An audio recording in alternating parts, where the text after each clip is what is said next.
నమస్తే SR7 టీవీకి స్వాగతం. నా పేరు షబానా. Breaking news. భద్రాద్రి కొత్తగూడెం జిల్లా చర్ల మండల కేంద్రంలో భారీ వర్షాల కారణంగా ప్రధాన రహదారులపై గోదావరి వరదను తలపిస్తున్న భారీ వర్షాలతో జనం అతలాకుతలమవుతున్నటువంటి పరిస్థితి కనిపిస్తూ ఉంది. ఎటు చూసినా వర్షపు నీరుతో నిండుకొని ఉంది. వాహనాలకు బాటసార్లకు భారీ వర్షం ఆటంకాన్ని మిగిల్చింది. ఇళ్లల్లోకి భారీగా చేరిన నీరు. జలదిగ్బంధంలో చర్ల ప్రధాన కూడలి, అంబేద్కర్ సెంటర్. మరో 3 రోజులు భారీ వర్షం పడితే గనక ఈ ప్రాంతంలో చాలా నష్టం జరిగేటట్లు కనిపిస్తూ ఉంది. చర్ల మండల వరద పరిస్థితులను సిఐ అశోక్ వర్షం లెక్క చేయక సమీక్షిస్తున్నారు.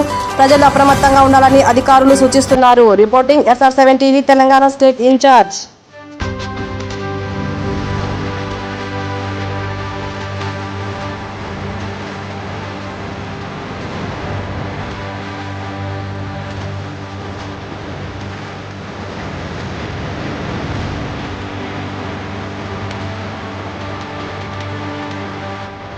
Breaking news.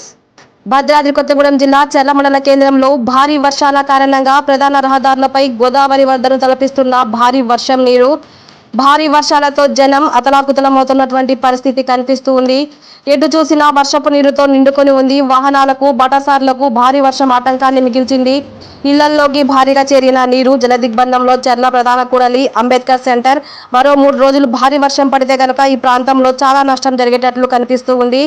చర్ల మండల వరద పరిస్థితులను సిఐ అశోక్ వర్షం లెక్క చేయక సమీక్షిస్తున్నారు. ప్రజలు అప్రమత్తంగా ఉండాలని అధికారులు సూచిస్తున్నారు. Reporting SR7 TV, Telangana state incharge.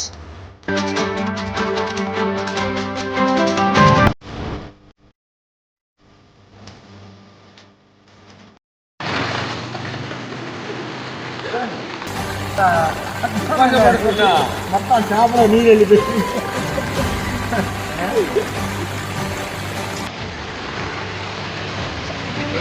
మూడు లక్షల